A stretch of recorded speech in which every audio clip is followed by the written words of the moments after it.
Now, ladies and gentlemen, the next person who's going to be standing in our midst, I'm very privileged to be introducing him. Much has been said about his PIL crusade, but let's put some numbers there, shall we? Now, he's worked on 500 public interest litigations, PIL as we call them, in a career span of 15 years. And for all that you know, that number must have grown more than what I am really specifying over the years.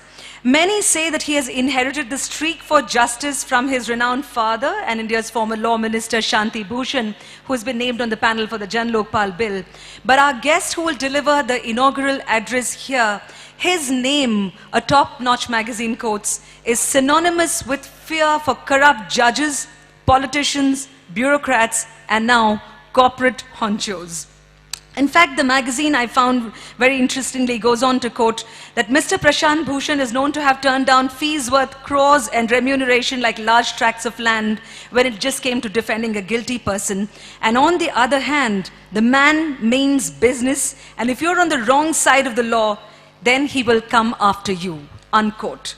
Mr. Prashant Bhushan is known to have approached many high-profile cases with his conviction. These include the Neera Radia tapes, the Narmada Bachao Andolan, the Enron case, the Right to Information Act, the oil company's disinvestment case, and he continues to be of service to all of us and make the world a better place. Please put your hands together to welcome Shri Prashant Bhushan to deliver the inaugural address.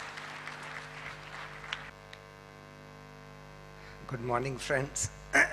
It's indeed a great honor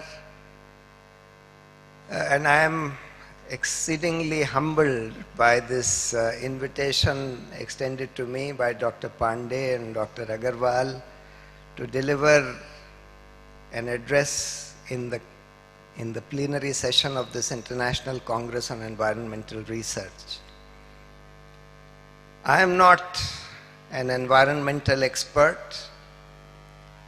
My knowledge of environmental issues stems from several of the PILs that I have done relating to environmental issues, which include cases involving limestone mining in Dehradun, involving mining in various other states, involving hydel projects, including the Narmada, the Sardar Sarovar project, and including PILs on nuclear energy. So I will tell you or talk about what I know something about, which is about, I'll try and give a broad overview of the response of the executive and the judiciary to major environmental challenges and threats facing us today. In order to understand the response of the executive and the judiciary, we need to first have a broad idea of what, in my view, are the major environmental challenges facing us today, particularly in India. As Dr. Pachauri will tell you, we of course have a global threat, a global challenge of climate change, which threatens not just our environment, macro environment, it even threatens the very existence of life on this planet. That's a threat which every country, every citizen of the world faces equally. There are of course other threats which are also global in nature, the threat to biodiversity, and there are local threats which are now virtually globalized in the sense that locally they are all over the world. They are threats of water pollution, which you all know, not just water pollution, the very destruction of rivers by means of encroachment of rivers and by means of pollution of the rivers.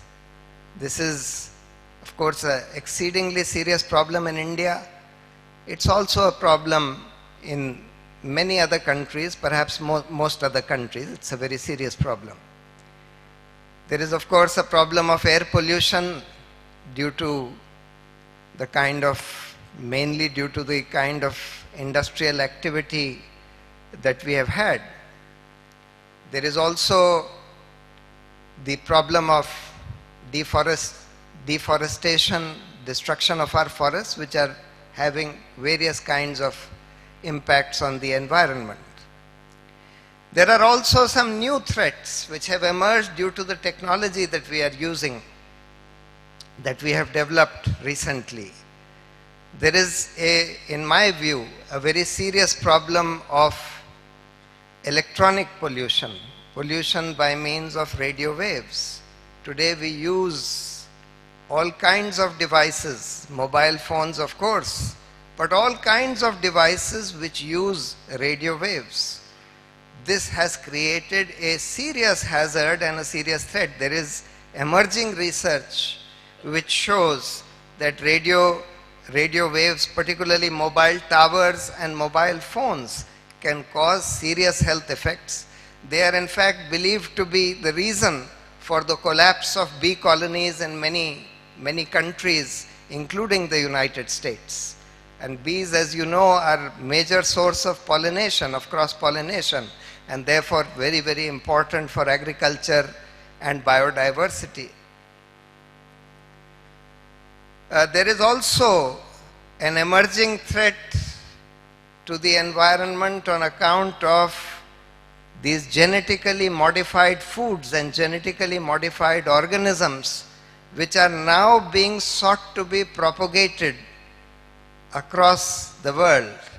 India has been relatively fortunate that we so far have only allowed genetically modified cotton, BT cotton as it is called. We have not yet allowed food crops by way of, in many other countries like in the US and particularly in South America, they grow a lot of genetically modified soya, genetically modified rapeseed, genetically modified corn. India was to be the first country which was to experiment with a vegetable, genetically modified vegetable, that is brinjal. Fortunately, we have been able to stop it so far because, again, this is a new field of environmental research which shows all kinds of environmental problems to microorganisms, to bees and these pollinators, to insects, to animal and human health because of these genetically modified foods. This is a new area of research, and it's the research in this is still emerging and unfolding. So these are, in my view, broadly, of course there are many other threats which one could mention, but I am just broadly mentioning the major, what I see as the major environmental threats. All environmental problems to a very large extent are arising because environmental threats have huge externalities,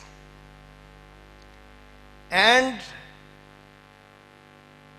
they have their impacts over a long period of time. So they'll have impacts beyond the present generation.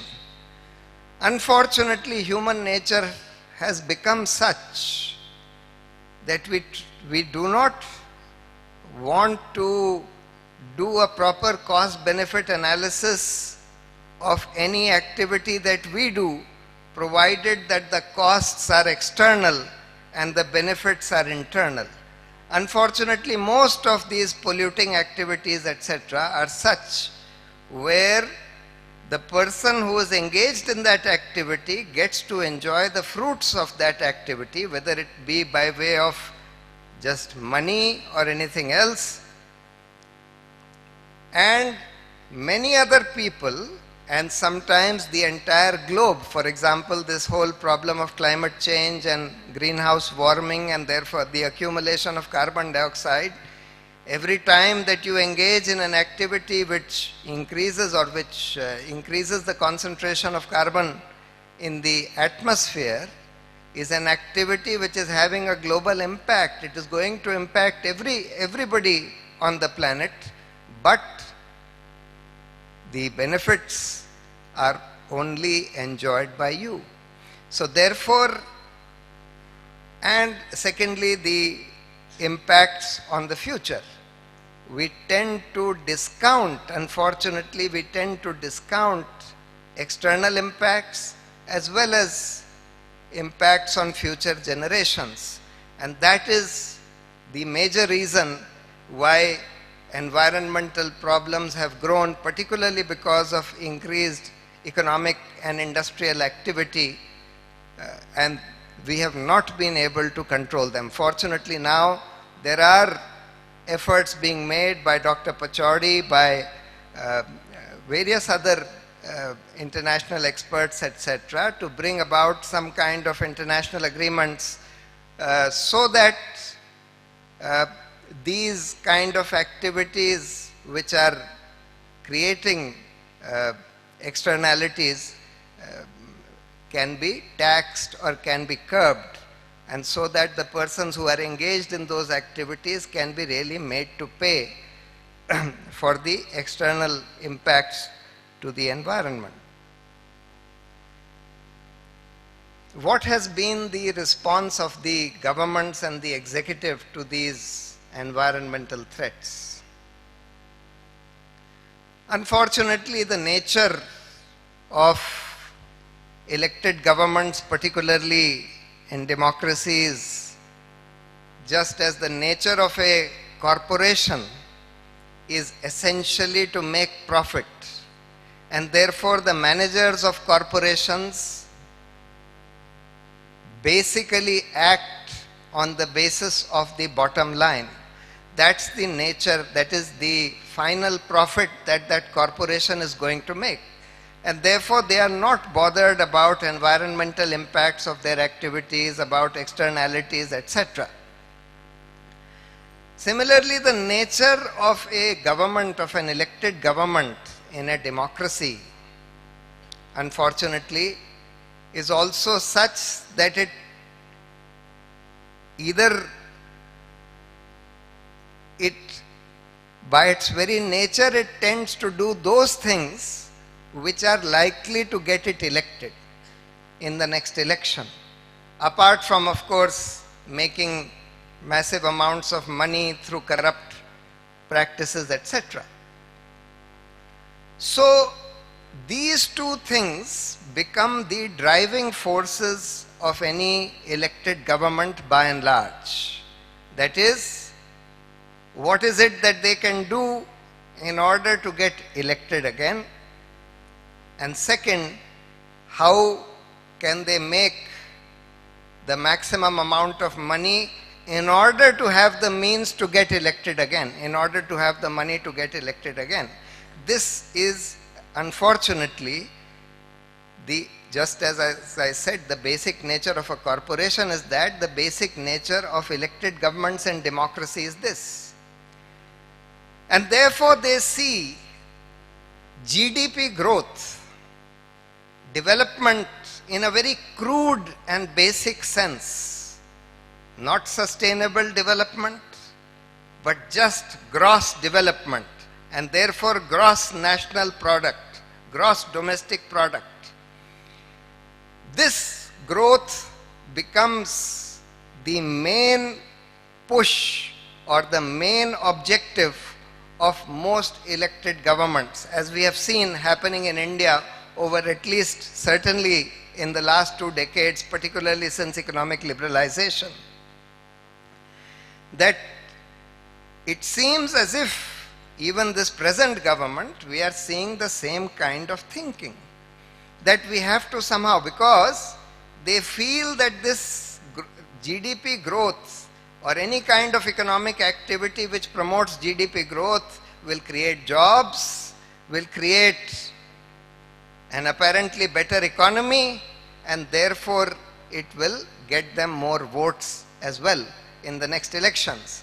It does not matter to them if the nature of this growth destroys the environment, creates more climate change globally, because those are extra. It does not even matter to them whether there will be nothing left for future generations, so long as they can do the kind of things which will create an environment or a climate where more people will vote for them. And therefore they feel that more people will vote for them if the economy seems better, if GDP is growing, if there are more jobs being created. For example, let's take mining as an example. Now every government seeks to promote mining as merely an economic activity which contributes to GDP growth. There are so many external impacts of mining. Mining firstly causes deforestation, it causes air pollution, water pollution, it causes various social impacts of displacing people who are living on that land beneath which the minerals exist, and also it causes disappearance of your precious natural resources, sometimes within the span of just one generation, after which you are leaving nothing for your future generations. So you are completely discounting intergenerational equity for the sake of somehow generating economic activity which will allow some kind of apparent economic well-being and jobs, etc. So that is why we have seen that the executive governments by and large have little concern for the environment. Occasionally with a great deal of international pressure, or occasionally with some sensitive prime ministers, etc., who temporarily were sensitive, we got the Air Pollution Act, Water Pollution Act, the Environment Protection Act, etc. But we have been seeing that by and large these acts are not being implemented in letter and spirit. We have a regime of environmental clearances, of seeing the environmental impacts before any clearance can be given to major economic activity of various kinds of industries. But unfortunately we are seeing that that is virtually on paper, because the way in which environmental clearances are being handled, firstly the Ministry of Environment has been reduced to a non-independent regulatory agency. Initially it was thought that the Ministry of Environment would be an independent regulatory agency which will act as an independent regulator on the economic activities being promoted by other arms of the government. But unfortunately, gradually, the independence of this environment ministry has disappeared. We are now seeing people from coal ministry, petroleum ministry, etc., coming as secretaries, joint secretaries in the Ministry of Environment, and thereafter giving clearances to the same projects that they themselves had promoted as secretaries in the Ministry of Coal, as officials in the Ministry of Petroleum, etc. So therefore, the Supreme Court recently, in a judgment, in two judgments, has ordered the government to create an independent regulatory body. But despite the fact that more than 1 year has elapsed, or several years have elapsed since the first judgment and 1 year since the second judgment, till today we have not created an independent regulatory body for the purpose of granting environmental clearances. We have the same system of the same kind of, the same companies which want a clearance, giving an environmental impact report which is prepared by them, by consultants. Obviously they have a conflict of interest. They would not reveal what will be the adverse environmental impacts of their industry or their activity, and yet those very reports are taken by and large as the gospel truth. No independent study or verification is carried out by the body which grants environmental clearance. On that basis, environmental clearances are still being given. So, and then we see this push for nuclear energy. Apart from the push for mining, the push for nuclear energy, we know, the whole world knows today, globally, nuclear power plants are being shut down. Germany, Japan, Italy, so many countries are just phasing out their nuclear power plants. Why? Because they have realized that this is, apart from being the most expensive way of producing electricity, it's also the most hazardous. There are several kinds of hazards. Of course, the main hazard is of radioactivity, radioactive pollution. If there is an accident, or even if there is no accident, just the storage of spent fuel itself is a problem which the world has not been able to solve. No country in the world has developed a safe storage for spent fuel of nuclear power plants. And this fuel remains radioactive for hundreds and thousands of years.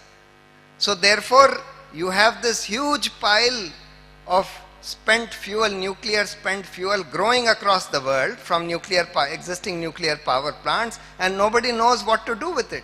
In Fukushima, the problem of radioactivity, there was an accident, but the greater problem of radioactivity there has been caused by the spent fuel that was stored there, because that has also spilled.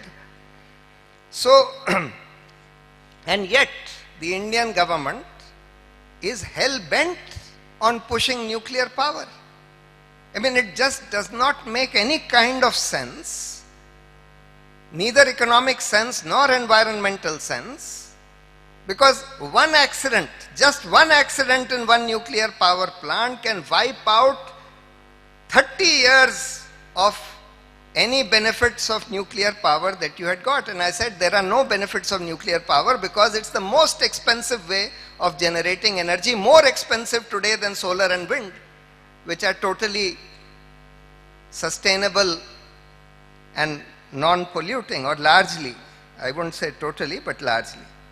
Second, we see a great push for hydel power in these higher Himalayan regions. On the Ganga, on the Brahmaputra, on most rivers, we are planning a huge number and a whole cascade of hydel projects, so that there is one hydel project, as soon as this ends, the other begins, as soon as that ends, the third begins, and so on. On one river, there are sometimes hundreds of hydel projects in a series. Now this has completely destroyed this is destroying the ecology of those rivers. Every kind of ecology of those rivers is being destroyed, apart from causing serious threats of landslides, because all this construction, because the tunnels, these involve construction of a barrage, then a tunnel, and then a powerhouse. All this construction, particularly the construction of the tunnels, involves blasting, and that loosens the slopes, causes landslides, and then aggravates the dangers of floods, as we saw happening in Uttarakhand last year. So again, this is going on with no concern whatsoever for the river ecology, for the general ecology of these Himalayan regions. And as I said, there is also again a push for mining. The Supreme Court has shut down, or rather cancelled, these coal leases, but despite that cancellation, the government wants to somehow again start all by auctioning all of them, all those leases. We don't, if we had operationalized all those coal leases which had been given out or which were being sought to be given out, we would have had highly excess coal production in this country in a time when we need to reduce coal production. But again, there appears to be no concern or no genuine concern in the government about the ecological consequences of this scale of mining, particularly coal mining, etc.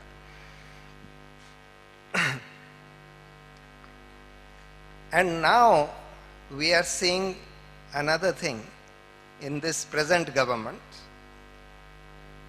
As I said, at least some environmental laws were made, the Environment Protection Act, the Forest Rights Act came. Land Acquisition Act was amended because of huge people's movements around the issue of forcible acquisition of land, particularly land of tribal people. But now this government, the present government, seems to be wanting to dilute all these regulations, particularly the environmental regulations, the Forest Rights Act, as well as the Land Acquisition Act, because they see all these as an impediment to faster growth, faster GDP growth. And they want to push this fast GDP growth, push projects fast. They don't want any kind of environmental regulation, and therefore gradually we are seeing through notifications right now and proposed amendments to the Environment Protection Act also that these regulations are being diluted. So this is a major threat, emerging threat, which we certainly need to keep our eyes upon. So as I said, the governments are not normally bothered about environment. So who is bothered? The judiciary is one organ which was created. It's not an elected body, it has no pressure of being elected, re-elected, etc. Therefore the judiciary, and it's an independent body, it's independent of the government, and it was created to protect the fundamental rights. Apart from deciding normal disputes between people, one of the major functions of the judiciary is to enforce fundamental rights of citizens and to ensure that the executive and the legislature function within the limits of their powers and that the executive does its duty. So the judiciary, as a first measure of environmental protection, they declared that the right to life guaranteed by Article 21 of the Constitution includes not merely the right to lead an animal life of animal existence, it includes the right to have a fair and decent environment, a sustainable environment. And therefore, once they laid down that the right to a fair and sustainable environment is a fundamental right of citizens under Article 21, and further, they created what is called the Precautionary Principle. They said, look, for sustainable environment, for environmental protection, it is necessary to have a principle which says that if there is uncertainty about the environmental impacts of any proposed activity, economic activity, industrial activity, then until you are fairly certain that this activity will not have any serious environmental impacts, that activity cannot be allowed to start. That's the precautionary principle. So this has been laid down as part of the law of this country by the Supreme Court, that this is the principle on which the executive and the government should work. That is, the government must not allow any economic activity or industrial activity unless they are fairly certain that it's not going to have any serious environmental impact. They also created a principle called the polluter pays principle, which says that anybody who causes pollution will have to pay for that pollution. Though this principle has been laid down, unfortunately, so these are important principles laid down by the judiciary. But unfortunately, the application of these principles has been very, very few and far between. I mean, they have not really implemented these principles as much as they could have or they should have. This principle was laid down in the Union Carbide case, the Bhopal gas case, but unfortunately it has not been enforced even in that particular case, and hardly in any other cases either, even in mining cases, etc., where it has been clear that this mining activity has caused enormous environmental harm.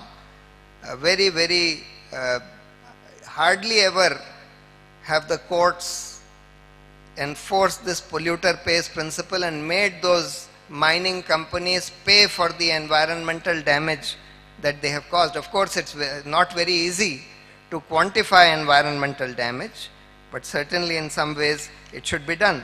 They also, in a recent judgment involving this Goa mining, they have also laid down another important principle of intergenerational equity. But they have not spelt it out. They have said, look, this is also an important principle. That is, we must not undertake any activity, especially mining activity, in a manner such that we leave nothing for our future generations, which is what we have been doing. But again, it has not been clearly spelt out as to how exactly this will operationally work. So, if you look at the overall picture, we see that sustainable development is a slogan which is mouthed by many governments, but unfortunately it merely remains a slogan. It's not something which they practice. It's also clear that there are very, very serious environmental threats facing us, particularly in India, all kinds of threats as I mentioned, and some of those threats are really hurtling us towards extinction of our species itself, of life on earth itself. As I said, the judiciary and the citizens and people like you, the academics of this country, therefore have a very, very important role to play for environmental protection. The judiciary, as I said, is not under this pressure of getting elected every time. It's an independent body, independent of the government. Therefore, it can take stock of all these things, the needs of future generations, the needs of sustainability, etc., and step in to enforce all that. As I said, they have laid down many important principles, but they need to really enforce all the principles that they have laid down and implement and get them implemented by the executive. This needs to be done more forcefully. The academics have a very important role, particularly with new emerging technologies like, as I said, radio frequency pollution, genetically modified organisms and foods, etc. There is a lot of research still which needs to be done, which is waiting to be done. But just a word of caution here. It has been seen globally that research, environmental research, is done by two kinds of scientists. Those scientists who are employed by the industry which is involved in that kind of pollution, and those scientists who are completely independent, who are not funded by the industry at all. And this has become a serious problem in the field of genetically modified organisms. Professor Tarje Travik of Norway, he made a very important statement. He said that, look, in this field, it's virtually impossible to find any independent researchers. Almost all the experts and scientists are employed directly or indirectly by the industry which manufactures these genetically modified seeds and holds patents over them. Either they are directly funded or indirectly funded by those people. So therefore, there are very, very few independent scientists who are not funded at all by these people who are available, who can really do independent and credible research, because it has been seen globally. We have seen it in soft drinks research on the health effects of soft drinks. We have seen it in genetically modified foods itself, that if you just segregate the research papers on the basis of who has done it, whether these people are directly or indirectly funded by the industry, you find that there is a difference of night and day. Night and day. Almost 100% of the research done by scientists who are funded by the industry will say that this has nothing significant, no significant environmental impacts. And almost 100% of the independent scientists will say, especially in soft drinks and GM foods, that yes, this has very serious health impacts or environmental impacts, etc. So therefore, we need to be, as scientists, we need to be very careful. Firstly, if we are involved in any regulatory body or in any university and where we claim to be doing independent research, we should not really be taking funding from the very industry whose products are going to be examined for their polluting impacts, etc. And certainly, if there is any such conflict of interest, it needs to be declared upfront. In fact, we are saying that there needs to be a strong conflict of interest law in this country on par with the Prevention of Corruption Act. And those people who have conflicts of interest sitting in regulatory bodies or sitting in so-called independent universities, etc., and who do not declare them, and who yet participate in regulatory activity, etc.,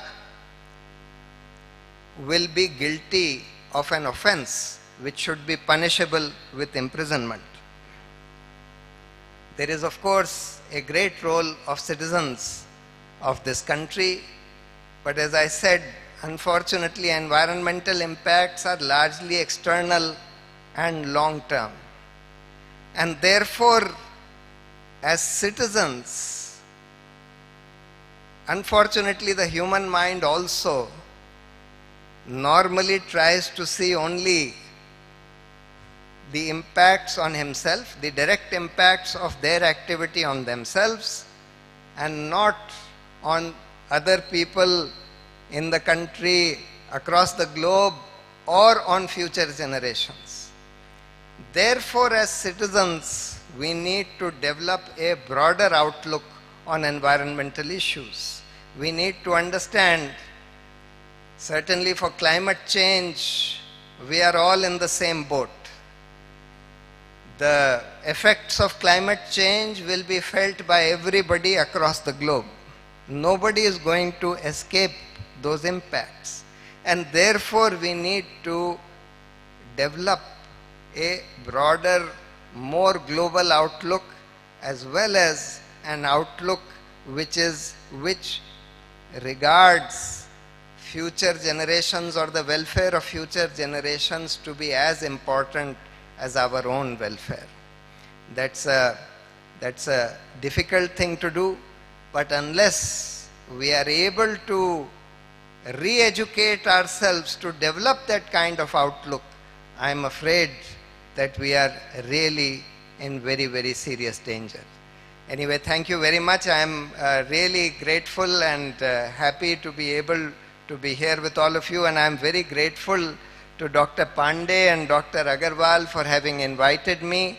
And I must say that this institution, the RV College of Engineering, has been an eye-opener to me. I never knew that there was an institution of such excellence in various fields in this country. I am really very happy to be here. Thank you very much.